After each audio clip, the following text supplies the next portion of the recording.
Abbiamo visto un aumento delle prenotazioni. Nei giorni scorsi, nelle settimane scorse, noi viaggiavamo a circa 4.000 prenotazioni al giorno.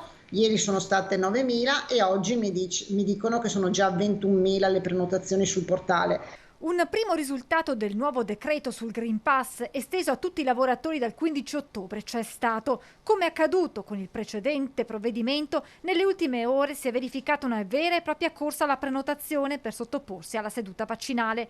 La macchina del Veneto, che può contare oggi su un magazzino di 700.000 fiale, è pronta, mentre da lunedì negli hub della regione si inizierà con la terza dose. Coinvolti nella prima fase i soggetti vulnerabili e immunodepressi, complessivamente 72.000 persone, per poi passare agli over 80, a ospiti e operatori dell'RSA e ai sanitari.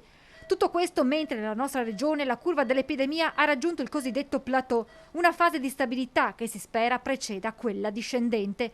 Dall'ultimo monitoraggio dell'IS, l'R-Conti in Veneto si attesta a 0,80 con un'incidenza di 72 casi ogni 100.000 abitanti. Crescono di un punto percentuale le terapie intensive al 6%, al 4% l'area non critica, numeri dunque da piena zona bianca.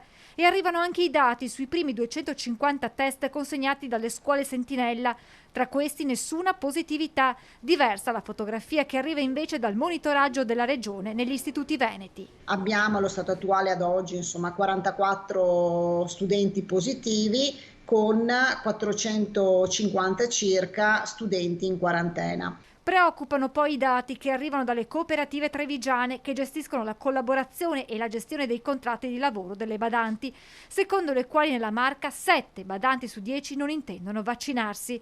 L'assessore Lanzarin spiega come si stia lavorando, anche alla luce dei focolai riscontrati le scorse settimane tra la comunità balcanica e dell'Est Europa, per avvicinare questa fascia di popolazione all'immunizzazione. Promuovere, investire, cercare di far passare il messaggio.